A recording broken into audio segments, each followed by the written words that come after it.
মহাব্বতে পরদরদ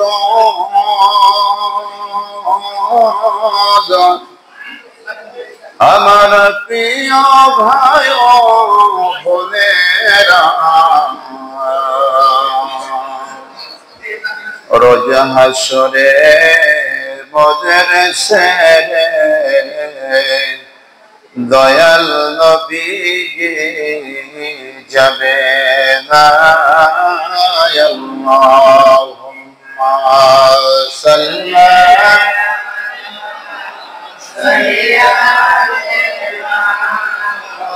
মাওলানা মুহাম্মদ ওয়া আলা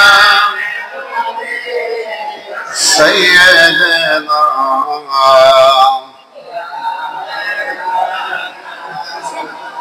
محمد بلغ العلا بكماله كشف الدجى بجماله حسنت جميع خصاله صلوا عليه وآله সকলেই মহান রবের দরবারে কোটি কোটি শুকর আদায় করেন আলহামদুলিল্লাহ। যে মহান রব বৃষ্টির মধ্যে আমাদেরকে হাজারো ব্যস্ততা ফেলে রেখে সকল কাজকর্ম ফেলে রেখে আল্লাহ তাআলার দয়া তার মায়ার কারণে রহমত পাওয়ার জন্য গুনাহ মাফের জন্য তিনি আমাদেরকে দয়া করে মসজিদে আসার তৌফিক দিয়েছেন জুমার নামাজ আদায় করার জন্য। এই জন্য সকলেই মহান রবের দরবারে শুকর আদায় করি আলহামদুলিল্লাহ। গত জুমায় এমন সময় সোনার মদিনায় নবীজির কদমে ছিলাম আলহামদুলিল্লাহ, আর এর আগের জুমায় ছিলাম বাইতুল্লাহ। আল্লাহ রহমতে নূর হজ কাফেলার সকল হাজিরা আমার সাথেই ছিল। আর একটা সুসংবাদ হলো, গত জুমায় মদিনাতুল মুনাওয়ারা আমার দয়াল নবীজির কদম মোবারকে ছিলাম ঠিকই, জুমার নামাজের পরেই সৌদি আরবের সময় একটা 10 মিনিটে নামাজের সাথে সাথে আমাদের রিয়াজুল জান্নাত পারমিট ছিল। নামাজ আদায় শেষ করে দয়াল নবীজির কদমে চলে গেছি আলহামদুলিল্লাহ।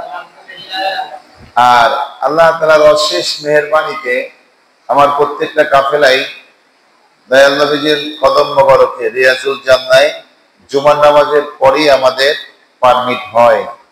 আল্লাহ তাআলাই ব্যবস্থা করে দেন আলহামদুলিল্লাহ করেন আলহামদুলিল্লাহ। জুমার দিন হলো আমাদের জন্য হজের দিন, জুমার দিন আমাদের জন্য কোরবানির দিন। আর তারপরে যদি আল্লাহ তাআলার প্রিয় হাবিব দো জাহানের বাদশা জান্নাতের সরদার জান্নাতের মালিক, যিনি যার সুপারিশ ছাড়া কোন নবীরাও জান্নাতে যেতে পারবে না, যিনি সৃষ্টির মূল ফাউন্ডেশন, যাকে সৃষ্টি না করলে আল্লাহ তাআলা কিছুই সৃষ্টি করতেন না, তার কদমে যদি নামাজ আদায় করা যায় আর তার কদমে যদি থাকা যায়, এর চেয়ে সৌভাগ্য আর কিছু আমার মনে হয় হতে পারে না। এটা আমার ধারণা, আপনাদের কি ধারণা আমি জানি না। তবে যারা আশিকে রাসূল তারা এর চেয়ে বড় শ্রেষ্ঠ নিয়ামত তাদের কাছে আর বড় কিছু নাই। রিয়াজুল জান্নায় ঢোকার পরেই যারা আশিক তাদের টার্গেট থাকে কোথায় জানেন? দয়াল নবীজির রওজা মোবারকের কাছে দাঁড়ানো, সুবহানাল্লাহ। তাই যারা নবীজির আশিক বেশি তারা দৌড়ে গিয়া দয়াল নবীজির রওজা মোবারকের পাশে দাঁড়ায়। আর যারা খালি বেশি সওয়াব কামাই করতে যায় তারা মসজিদে ঢুকেই সামনের কাতারে চলে যায়।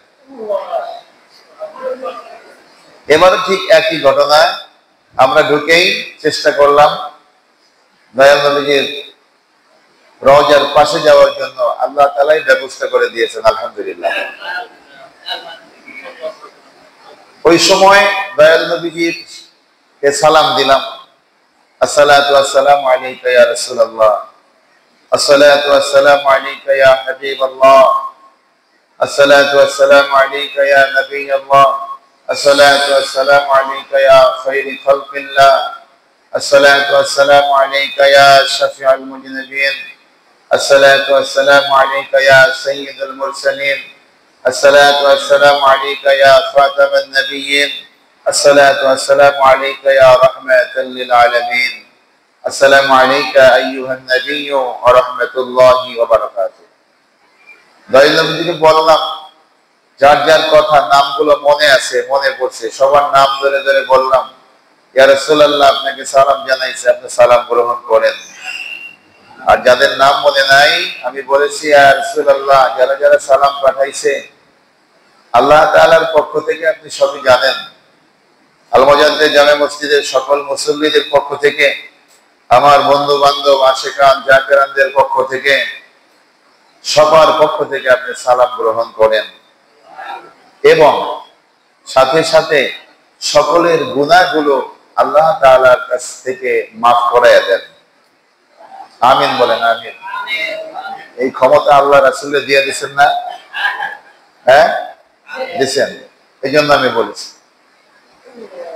সম্মানিত উলামায়ে কেরামগণ উপস্থিত আমার মুরব্বিয়ানে কেরাম যুবক ভাইরা আশিকান জাকিরান ধর্মপ্রাণ মুসলমান ভাইরা ও বোনেরা সকল শ্রেণী সকল পেশা সকল বয়সী সকলের প্রতি আমি সশ্রদ্ধ সালাম জানাই আসসালামু আলাইকুম ওয়া রাহমাতুল্লাহি ওয়া বারাকাতুহু কোটি কোটি শুকর মহান রবের দরবারে যিনি আমাদেরকে বিশেষ করে আমি সহ আমার হজ কাফেলার সকল হাজীদেরকে উমরা হজ শেষ করে দয়াল নবীর কদম মোবারকে হাজিরা দিয়ে বাংলাদেশে যার যার বাড়িতে সুস্থ অবস্থায় ফিরিয়ে দিয়েছেন এটা মহান রবের দরবারে কোটি কোটি শুকর আদায় করি এবং আপনাদেরকে বিপদ আপদ মুক্ত রেখে রোগ মুক্ত রেখে আপনাদেরকে মসজিদে আসার সুযোগ করে দিয়েছেন এজন্য সকলেই মনের খুশিতে মহান রবের দরবারে জোরে সোরে শুকর আদায় করেন আলহামদুলিল্লাহ আমির ভাই বলল তার ভাইরা আইসিইউ তে ভর্তি আছে নামাজ পড়ার কোনো সুযোগ নাই ইচ্ছা থাকলেও বাইরে আসার সুযোগ নাই অনেকে অ্যাক্সিডেন্ট করে হাসপাতালে ভর্তি আছে পায়ে রশি লাগায় টানায় রাখছে হাতে রশি লাগায় টানায় রাখছে হাতে রশি লাগায় গলায় ঝুলায় রাখছে নামাজ পড়ার সুযোগ নাই অনেকে বিপদগ্রস্ত দৌড়ের উপরে আছে রাস্তাঘাটে চলতেছে নামাজে আসার সুযোগ নাই অনেকেই বিভিন্ন সমস্যায় জর্জরিত নামাজে আসে না আবার অনেক মানুষ আছে বন্দরে মুসলমান নামে ব্যবসা বাণিজ্য নিয়ে ব্যস্ত আছে সংসার নিয়ে ব্যস্ত আছে নামাজে আসে না আল্লাহ তাআলা তাদের থেকে আপনাদেরকে ভালো রেখেছেন তাদের থেকে আপনাদের ভাগ্য ভালো আপনাদেরকে মাফ করার জন্য রহমত দেওয়ার জন্য বরকত দেওয়ার জন্য নিয়ামত দেওয়ার জন্য মসজিদে এনে হাজির করেছেন এর চেয়ে সৌভাগ্য আর কি চান তাই সেই মহান রবের দরবারে আবারও শুকর আদায় করেন আলহামদুলিল্লাহ আমার রব্বুল আলামিন বলেন ও আমার বান্দা বান্দিরা যদি আমার নিয়ামতের শুকর আদায় করতে থাকো লা ইন শাকারতুম লাযিদান্নাকুম আমি আল্লাহ তাআলা দয়া করে তোমাদের ওই নিয়ামত আমি বেশি বেশি বাড়াইয়া দিব তাহলে শুকর আদায় করলে যদি নিয়ামত বাড়ে শুকর আদায় করলে অসুবিধা আসেনি বরং চলা আল্লাহ খুশি হয় আমার প্রিয় ভাইরা দুনিয়ার জমিনে যদি কোনো মানুষকে কোনো সাহায্য করে কোনোভাবে তাকে হেল্প করে আর সে যদি বলে ভাই আপনি আমাকে বড় উপকার করলেন বড় সাহায্য করলেন আপনার ওসিলায় আমার বড় উপকার হয়েছে এই কৃতজ্ঞতা প্রকাশ করে দেখবেন ওই লোকটার অন্তরের মধ্যে দয়া পয়দা হয় অনুগ্রহ পয়দা হয় তখন বলে যে ভাই কোনো সমস্যা নাই তুমি দাও যদি ভবিষ্যতে প্রয়োজন হয় আবার আমার কাছে আসবা আমি তোমাকে হেল্প করার চেষ্টা করব বলে না স্বাভাবিক স্বাভাবিক ওয়ালা ইন কাফারতুম ইন্না আযাবি লাশাদীদ যদি নিয়ামত পাওয়ার পরেও শুকর আদায় না করো আমি আল্লাহ তাআলা তোমার নিয়ামত কেড়ে নিয়ে যাব আর তোমার জন্য কঠিন আযাবের ব্যবস্থা করে দিব। দুনিয়ার মধ্যে দেখেন, নমুনা দেখেন, যদি কেউ কারো কাছ থেকে টাকা পয়সা ধার নেয়, ধরে যদি না দেয়, তাদের মধ্যে সম্পর্ক ভালো থাকেনি? হ্যাঁ, টাকা উঠানোর জন্য মামলা করে, মোকদ্দমা করে, সালিস ব্যবস্থা বসায়, তারপরে সেই টাকা উঠাইতে পারে না। অনেকে উঠাইতে পারে, অনেকে পারে না। আর ভবিষ্যতে তার কাছে যাওয়ার কোনো সুযোগ আসেনি? কথা বলেন, আসেনি? ভবিষ্যতে তার কাছে কোনো ধরনের সাহায্য চাওয়ার মতো আর মুখ থাকে না। সে সেই দরজা থেকে, সেই ভাইয়ের কাছ থেকে চিরদিনের জন্য বিতাড়িত হয়ে যায়। আমার প্রিয় ভাইরা, আখিরাতে যা কিছু হবে সব কিছুর নমুনাগুলো আল্লাহ তাআলা দুনিয়ার জমিনে আমাদেরকে দেখিয়ে দিয়েছেন। কিন্তু যাদের বোঝার মতো জ্ঞান আছে তারা বোঝে, আর যাদের বোঝার মতো জ্ঞান নাই তারা বুঝতে পারে না। ঠিক না ঠিক? তাহলে শুকর আদায় করলে লাভ না লস? আবার একবার শুকর আদায় করেন, আলহামদুলিল্লাহ। গত 2 জুমায় আমি ছিলাম না, অনেকেই খুঁজছেন, ফোন দিচ্ছেন। কিন্তু আমি তো প্রথম গত জুমায় ছিলাম মদিনায়, তার আগের জুমায় ছিলাম মক্কায়। এই জন্য আপনাদের মাঝে থাকতে পারি নাই। গত মঙ্গলবার 19 তারিখে আপনাদের মাঝে আল্লাহ তাআলা আবার ফিরে আনছেন আমাকে। এই জন্য আলহামদুলিল্লাহ করি, আলহামদুলিল্লাহ। আল্লাহ তাআলার দয়া ছাড়া কোনো ভালো কাজ করা যায়?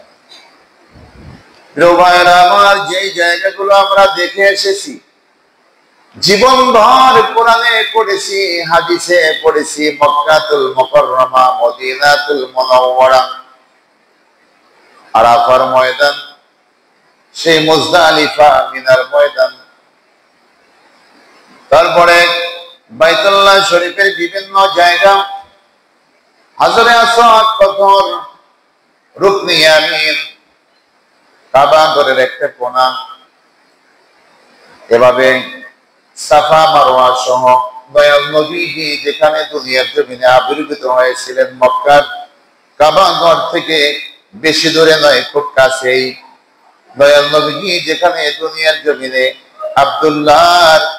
বাবা আব্দুল্লাহর ঘরে দুনিয়ায় আগমন করেছিলেন, সেই জায়গাটাও সাফা মারওয়া পাহাড়ের নিকটবর্তী, বেশি দূরে না। প্রিয় ভাইয়েরা, যারা গেছেন তারা দেখেছেন, বাইতুল্লাহর পরে হলো জমজমের কূপ। জমজমের কূপ এখন ঢাকা আছে, বেষ্টনী দেয়া আছে, সেখানে কেউ ঢুকতে পারে না, মোটরের মাধ্যমে পানি বের করে আনে। তারপরে হলো সাফা মারওয়া, তারপরে হলো আবু জাহেলের বাড়ি, তারপরে হলো দয়াল নবীজির আবির্ভাবের জায়গা, রাহমাতাল লিল আলামিন, যে জায়গাটাতে দুনিয়ার জমিনে আগমন করেছিলেন, সেই জায়গাটা ওয়াহাবি সরকার, ইসলাম বিদ্বেষী সরকার, আমেরিকার কথা মতো সেই জায়গাটাকে বন্ধ করে রেখেছেন, কোন মানুষ ঢুকতে দেয় না। সেখানে গেলে যদি মানুষ 2 রাকাত নফল নামাজ আদায় করত, সেই জায়গায় গিয়ে যদি সেখানে কিতাবখানা করে রেখেছেন, কিতাব পড়তো, কোরআন তেলাওয়াত করতো, অন্তত বরকত পাইতো। ঠিক কিনা বলেন? সেই জায়গাটা বন্ধ করে রেখেছে, পুলিশে ঘেরাও করে রেখেছে, কাউকে ঢুকতে দেয় না। মক্কাতুল মুকাররমায় 24 ঘন্টা তাওয়াফ চলে, 24টা ঘন্টা শুধু নামাজের সময় ব্যতীত। যখন জামাত শুরু হয়ে যায়, জামাত সালাম ফেরানোর সাথে সাথে আবার তাওয়াফ শুরু হয়ে যায়। নামাজের জামাত ছাড়া 24 ঘন্টা সেখানে তাওয়াফ চলতে থাকে। বলেন সুবহানাল্লাহ। বাইতুল্লাহ শরীফ এত আয়াতন করে রেখেছেন, বানিয়েছেন আল্লাহ তাআলার বান্দারা, 20 লক্ষ মানুষ একই জামাতে একই সাথে নামাজ আদায় করতে পারে। বলেন সুবহানাল্লাহ। 24টা ঘন্টা রহমতের ফোয়ারা আসমান থেকে নাজিল হতে থাকে কাবা ঘরের উপরে। কাবা ঘরের দিকে তাকাইলেই আল্লাহ তাআলা গুনাহ মাফ করে দেয়। বলেন সুবহানাল্লাহ। আমার দয়াল নবীজি বলেন, যখন কাবা ঘরের দিকে কেউ তাকায়, তার গুনাহগুলো আল্লাহ তাআলা ক্ষমা করে দেয়। কাবা ঘরের দরজা ধরে যদি কেউ দোয়া করে আল্লাহ তাআলা তার দোয়া কবুল করেন। হাজর আসওয়াদের পাথরে চুমো খেলে গুনাহগুলো চুষে নিয়ে যায়, পাথরে গুনাহ মুক্ত হয়ে যায়। কাবা ঘরের দরজা ধরে দোয়া করলেও দোয়া কবুল হয়, কাবা ঘর ধরে দোয়া করলেও দোয়া কবুল হয়। আল্লাহ রহমতে আব্দুল মালিক ভাই আছেন, আমার সকল এই কাফেলার সকল হাজীদেরকে আমি নিজ দায়িত্বে নিয়ে কাবা ঘরের মধ্যে চুমো খাওয়াইছি, বলেন আলহামদুলিল্লাহ। মহিলা পুরুষ সবাইকে আমি প্রত্যেকটা কাফেলাই আজ লক্ষ লক্ষ মানুষ, তার মধ্যে থেকেও আল্লাহর রহমত, আল্লাহর কাছে সাহায্য চাই আমি। আল্লাহ রহমতে আমি সবাইকে কাবা ঘরের পাশে নিয়ে কাবা ঘরে চুমো খাওয়াইয়া কাবা ঘর ধইরা দোয়া করার ব্যবস্থা হয়ে গেছে, আল্লাহ করাই দিয়েছে আমার উচিত, আলহামদুলিল্লাহ। একবার না জি দুই ভাই করে আমি নিজের দায়িত্ব আমি করাইছি, তারপরেও ব্যক্তিগতভাবে অনেকে গেছে। হযরত মাওলানা মুফতি আব্দুল লতিফ ফারুকী সাহেব তো আমার ছাড়া কোথাও যায় না, আমার সাথে সাথে গেছেন সব সময়। যে আব্দুল মালিক ভাই তার স্ত্রীও গেছেন, আপনাদের বড় বলি আব্দুল সাত্তার মোল্লা তিনিও গিয়েছিলেন আমাদের সাথে। পুতুলির গোলাপ ভাই মিষ্টির দোকান। আল্লাহ রহমত যেই যেই জায়গায় দোয়া কবুল হয় সব জায়গায় আমি তাদেরকে নিয়ে গিয়েছি। আমি আশা করি একমাত্র মানুষের হক ঠেকানো মানে ঋণ ছাড়া সকল গুনাহ আল্লাহ তাআলা মাফ করে দিয়েছেন। সুবহানাল্লাহ, সুবহানাল্লাহ। আপনারা বিশ্বাস করেন না? সাবান দিলে কাপড়ে পরিষ্কার হয় না, ময়লা থাকে থাকে না, এটা যেমন সত্য। আর বাইতুল্লাহর মধ্যে প্রবেশ করলে, আরাফার ময়দানে গেলে, দয়াল নবীজির কদমে গেলে তাদের কোনো গুনাহ থাকে না, একমাত্র মানুষের ঋণ ছাড়া। এই ঋণ মাফ হয় না। ঋণ বোঝেন তো, মানুষের হক ঠকানো। এটা যদি কেউ আল্লাহর রাস্তায় যুদ্ধ করে, জিহাদ করে, শাহাদাত বরণ করে, শাহাদাতের এত মর্যাদা যে শাহাদাত বরণ করলে তার ইন্তেকালের পরে আল্লাহ তাআলার সাথে তার সরাসরি সাক্ষাৎ হয়, বলেন সুবহানাল্লাহ। আল্লাহ ডেকে জিজ্ঞাসা করে, বান্দারে আমার জন্য তুমি শহীদ হয়ে গেলা, ও বান্দা তোমার জীবনটা দিয়ে দিলা, সবচেয়ে প্রিয় তোমার জীবনটা আমার জন্য দিয়ে দিলা, তো তুমি এখন আমার কাছে কি চাও বলো, আমি তোমাকে দেব, বলেন সুবহানাল্লাহ। এত মর্যাদা যারা শাহাদাত বরণ করেন শহীদদের, কিন্তু আমার দয়াল নবীজি বলেন এরপরেও মানুষের ঋণ এটা তাকে আল্লাহ তাআলা মাফ করেন না। নাউজুবিল্লাহ, নাউজুবিল্লাহ। আছে না এরকম? মানুষের টাকা নিয়ে দেয় না, এক দোকান থেকে বাজার করে, অনেক টাকা হয়ে গেলে সে টাকা পরিশোধ করে না, অন্য দোকানে যায়। আছে না এরকম? বন্ধু বান্ধবের কাছ থেকে টাকা পয়সা ধার নিয়ে আর দেয় না, এটা মারাত্মক গুনাহ। আপনার যদি না দেওয়ার তৌফিক না থাকে তার কাছ থেকে মাপ চেয়ে নেন, তাও ভালো। কিন্তু ঋণ থাকলে এই ঋণ কিন্তু হাসরের ময়দানে আপনাকে নিজের আমল নামার নেকি দিয়ে আপনাকে পরিশোধ করতে হবে। সেখানে টাকা পয়সা থাকবে না, স্বর্ণরৌপ্য হীরা জওহরাত থাকবে না, জমি জমা থাকবে না, বিল্ডিং থাকবে না, তখন আপনাকে নেকি দিয়ে দিতে হবে, এতে কোনো সন্দেহ নাই। আমার দয়াল নবী কি বলেছেন? আমার প্রিয় ভাইরা, আল্লাহ তাআলার অশেষ মেহেরবানি, তিনি আমাদেরকে দয়া করে সুস্থ রেখেছেন। প্রিয় ভাইরা আমার, আমাদের জীবনের মধ্যে আল্লাহ তাআলা এত নিয়ামত দিয়ে দিয়েছেন, এত নিয়ামত দিয়ে দিয়েছেন। 24টা ঘন্টা যদি আল্লাহ তাআলার দরবারে সিজদায় পড়ে থাকি, সুবহানা রাব্বিয়াল আযীম পড়তে থাকি, সুবহানাল্লাহ ওয়ালহামদুলিল্লাহ লা ইলাহা ইল্লাল্লাহ আল্লাহু আকবার পড়তে থাকি, আল্লাহর জিকির করতে থাকি, তাও আমাদের শরীরের যত নিয়ামত আল্লাহ তাআলা দিয়েছেন একটা নিয়ামতের শুকর আদায়ও শেষ হবে না। লা ইলাহা ইল্লাল্লাহ, লা ইলাহা, জবান করে পড়েন, লা ইলাহা মুহাম্মাদ রাসূলুল্লাহ। আমাদের হায়াতের মালিক যেই আল্লাহ, মওতের মালিক আরে সেই বিনে আর নাই আল্লাহ লা ইলাহা ইল্লাল্লাহ লা ইলাহা لا إله إلا محمد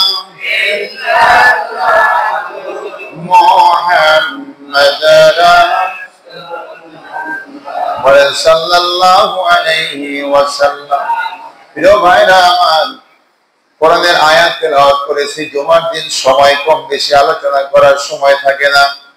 আমার প্রিয় ভাইরা, আল্লাহ তাআলা কোরআনুল কারীমে বলেন, ওয়ালাউ আন্নাহুম ইযু যালামু আনফুসাহুম জাউকা ফাস্তাগফিরুল্লাহা ওয়াস্তাগফারা লাহুমুর রাসূল লাওয়াজাদুল্লাহা তাওয়াবার রহিমা। দুনিয়ার মানুষেরা, তোমরা যদি গুনাহ করে থাকো, অসংখ্য গুনাহ করো, গুনাহ করতে করতে তোমার জীবনটা অন্ধকার হয়ে যায়, কোনো দিশা থাকে না, তোমরা চলে যাও রাহমাতাল লিল আলামিনের রওজা মুবারক, দয়াল নবীজির কাছে চলে যাও। আমার দয়াল নবীজি বলে, যদি আমার কাছে বলে আস্তাগফিরুল্লাহ মুর রাসূল, আমার নবীজি যদি তোমার পক্ষ হয়ে আমার কাছে ক্ষমা চায়, বলে রব্বুল আলামিন আমার উম্মতদেরকে তুমি ক্ষমা করে দাও, আমি আল্লাহ তাআলার সাথে সাথে তোমাদের গুনাহগুলো ক্ষমা করে দিব। আল কোরআন। আমার প্রিয় ভাইরা, তাই দয়াল নবীজির কদম মোবারকে যাইয়া যদি আপনি দয়াল নবীজিকে বলেন, ইয়া রাসূলুল্লাহ, ইয়া হাবিবাল্লাহ, আমি গুনাহগার, আমার জীবনে গুনার কোনো শেষ নাই, এই গুনাহ অবস্থায় থাকলে আমার জাহান্নাম ছাড়া কোনো উপায় নাই। আমার দরদের নবী রাহমাতাল লিল আলামিনের দরবারে গিয়া যদি আপনি চোখের পানি ফালাইয়া বলতে পারেন মহব্বতের সাথে, আমার দয়াল নবীজি যদি আল্লাহ তাআলার কাছে বলে দেন, আপনার একটা গুনাহ আমল নামায় অবশিষ্ট থাকবে না। সেই কদম থেকে এসেছি গত জুমায়, রাহমাতাল লিল আলামিনের কদম মোবারকে দয়াল নবীজি বলেন, মান জাআল কবরি ওয়াজাবাত লাহু শাফাআতি, আমার কবর, আমার রওজার পাশে যারা এসে দাঁড়াবে হাসরের ময়দানে, আমি নবী তাকে সুপারিশ করা আমার জন্য ওয়াজিব হয়ে যাবে। তাহলে যারা নবীজির রওজার পাশে দাঁড়ায়, তারা যদি কখনো শিরক না করে, মুশরিক না হয়, হাসরের ময়দানে আমার দয়াল নবী তাদেরকে সুপারিশ করবেন। দয়াল নবীজি বলেন, তোমার যখন রওজার পাশে এসে সালাম দাও, সামিতু ওয়া আজিবু, আমি নবী শুনি, তোমাদের সালাম শুনতে পাই এবং তোমাদের সালামের জবাব দিয়ে দেই। বলেন সুবহানাল্লাহ। হাদিসে পড়েছি, ঘটনা ইতিহাসে পড়েছি, দয়াল নবীজিকে দেখলে তার ক্ষুধার যন্ত্রণাগুলো ভুলে যায়। দয়াল নবীজির চেহারা মুবারকের দিকে তাকাইলে পানির পিপাসা থাকে না। আমার প্রিয় ভাইরা, আল্লাহর কসম করে বলি, মেম্বরে বসে মিথ্যা বলবো না, দয়াল নবীজির কদম মোবারকে যখন যাই, চেহারা মোবারক দেখা লাগে না। রওজার পাশে গেলে দুনিয়ার কোনো চিন্তা থাকে না, টাকা পয়সার চিন্তা থাকে না, খাওয়া দাওয়ার চিন্তা থাকে না, পানির পিপাসারও চিন্তা থাকে না।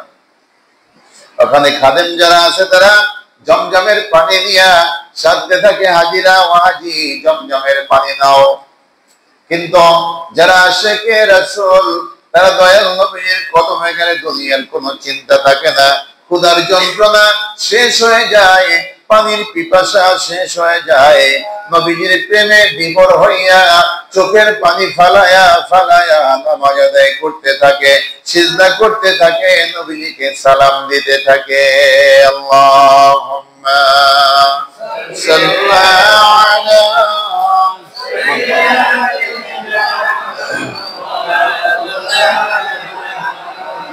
মুহাম্মাদ ওয়া আলা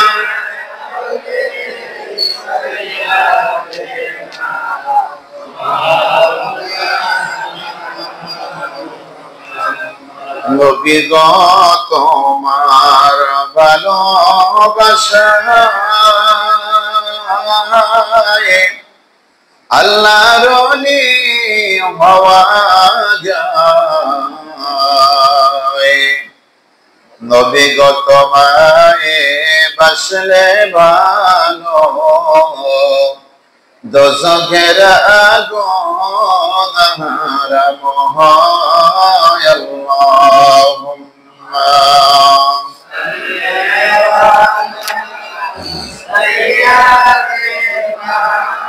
জবান খুলে পড়েন মুহাম্মদ ওয়া আলা সাইয়্যিদিনা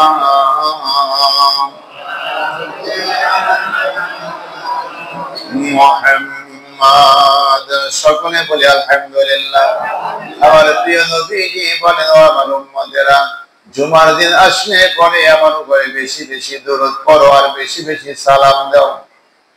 কারণ হলো আসরের ময়দানে যে যত বেশি দরুদ পড়বে আর সালাম দিবে, যার দরুদ ও সালামের পরিমাণ যত বেশি হবে, সে আমি নবী আমার ততটা নিকটবর্তী হয়ে যাবে। বলেন সুবহানাল্লাহ। এখন যদি আপনি দয়াল নবীর নিকটে থাকতে চান, আসরের ময়দানে টেনশন মুক্ত থাকতে চান, আমার প্রিয় নবী রাহমাতুল লিল আলামিনের সাথে জান্নাতে থাকতে চান, আপনাকে বেশি বেশি দরুদ পড়তে হবে, বেশি বেশি নামাজ আদায় করতে হবে, বেশি বেশি নবীকে সালাম দিতে হবে। এর বিকল্প আর কিছু নাই। আসেনি? নবীজিকে আমরা সবাই ভালোবাসি তো? কারা কারা ভালোবাসেন হাত তুলে দেখান। নারায়ে তাকবীর, নারায়ে রিসালাত, পবিত্র জুমা মুবারক, নারায়ে তাকবীর। হাত না মানবার প্রিয় ভাইরা, আমি আপনাদেরকে বলে গিয়েছি আপনাদের জন্য দোয়া করব। দয়াল নবীজির কদম মোবারকে সবার সালাম পৌঁছে দিয়েছি। দেশ এবং বিদেশ থেকে যারা আমাকে বলেছেন, আপনারা যারা বলেছেন 2 জুমা আগে যাওয়ার আগের জুমায় আপনারা সবাই বলছেন আমাদের সালাম দিবেন, সবার সালাম আমি পৌঁছে দিয়েছি। যারা বলেন নাই তাদের পক্ষ থেকে আমি সালাম পৌঁছে দিয়েছি। আপনাদের জন্য গুনাহ মাফের দোয়া করেছি দয়াল নবীজির কদম মোবারকে। আপনারা যাতে মক্কা মদিনায় যেতে পারেন হজে এবং উমরা হজে, সেজন্য আমি দোয়া করেছি। বলেন আলহামদুলিল্লাহ। আমি মুআল্লিম, নূর হজ কাফেলার মুআল্লিম হিসেবে আমার দায়িত্ব এই মুআল্লিমদের একটু বেশি থাকে, তাই না? তা আমি প্রথমে আমার কাফেলার সবাইকে নিয়ে আমি উমরা করেছি, 2 বার করাইছি। একবার ঢাকা থেকে আমরা হেরাম বেঁধে গেছি, আমরা কাবায় গিয়া উমরা শেষ করে আমরা বাসায় গিয়ে রেস্ট করেছি। পরবর্তীতে আবার তায়েফে যখন গেলাম, দয়াল নবীজির যে স্থানে আমার নবীজিকে পাথর মেরে রক্তাক্ত করেছিল, সেই ঘটনা বলার তো এখন সময় নাই। সেই জায়গাটা এখন মসজিদ, সেই জায়গাও আমাদের হাজীদেরকে দেখিয়েছি। সেখান থেকে আসার সময় আবার আমরা ইহরাম বেঁধে আবার উমরা করেছি। এছাড়াও আমি আবার আলাদা আলাদা গ্রুপ করে, ছোট ছোট গ্রুপ করে সাথে করে নিয়ে গেছি, নিয়ে কাবাগরে চুমু খাওয়ার ব্যবস্থা করে দিয়েছি, যাতে কাবাগরটা ধরতে পারে। যে মনের একটা বাসনা নিয়ে মানুষ যায়, কাবাগর ধরবে, কাবাগরে চুমু খাবে, আল্লাহর দরবারে দোয়া করবে, সেটা যদি নাই পারে তাহলে এত লক্ষ লক্ষ টাকা খরচ করে গিয়ে লাভ কি? কি বলেন, ঠিক না? তাদের মনের আশা পূরণ করার ব্যবস্থা আল্লাহ তাআলা করে দিয়েছেন। প্রিয় ভাইরা, এরপরে শেষ সময় কি করলাম? শেষ সময় আমি একা একা গেছি, কারণ লোকজন নিয়ে গেলে তো হয় না। কাবাগরের দরজা ধরার জন্য, হাজর আসওয়াদে চুমু খাওয়ার জন্য লোকজন নিয়ে গেলে সেখানে দায়িত্ব বেশি থাকে। আমি আস্তে আস্তে করে কাবাগরের দরজার সামনে ঢুকে গেলাম। কাবাগরের দরজার উপরে 2 হাত রেখে বুক এবং কপালটা কাবাগরের সাথে ঠেকাইয়া সবার জন্য আল্লাহ তাআলার কাছে দোয়া করলাম। রব্বুল আলামিন, আমার ভাইরা, আমার মসজিদের মুসল্লিরা, আমার বন্ধু বান্ধব, আত্মীয় স্বজন, আমার দেশবাসী, সবার জন্য দোয়া করেছি যে আল্লাহ সবাইকে তুমি মাফ করে দাও, সকলের জীবনের সকল গুনাহ খাতা মাফ করে দাও। আল্লাহর কসম করে বলি, আমি কাবাগরের দরজা ধরে, কাবাগরের দরজার সামনে দেখবেন ছোট্ট একটা স্বর্ণের একটা বাটির মতো আছে, এখানে নাট লাগানো, ওটার সাথে কপাল ঠেকাইয়া এরপরে দোয়া করছি যে আল্লাহ আমার কাফেলার সবাইকে কবুল করো, আমার মসজিদের মুসল্লিদেরকে কবুল করো, শিবালয়বাসীকে কবুল করো, মানিকগঞ্জবাসীকে কবুল করো, বাংলাদেশের মানুষকে তুমি হেফাজত করো। এভাবে আস্তে আস্তে সবার জন্য আমি দোয়া করেছি। যাদের নাম মনে আছে সকলের নাম ধরে আমি বলেছি, এবং পরবর্তী কাফেলায় যারা যেতে চেয়েছেন তাদের জন্য দোয়া করেছি যে আল্লাহ সবাইকে কাবাঘর ধরার মতো, এই কাবাঘর তাওয়াফ করার মতো ব্যবস্থা তুমি করে দাও, বলেন আমিন। দয়াল নবীজির কদমেও দোয়া করেছে, এ রাসূলুল্লাহ আপনার কদমে যেন সবাই আসতে পারে, আপনি সেই ব্যবস্থা আল্লাহ তাআলার কাছে বলে করে দেন। এভাবে সবার জন্য আমি দোয়া করে এসেছি, কাউকে আমি বাদ দেই নাই।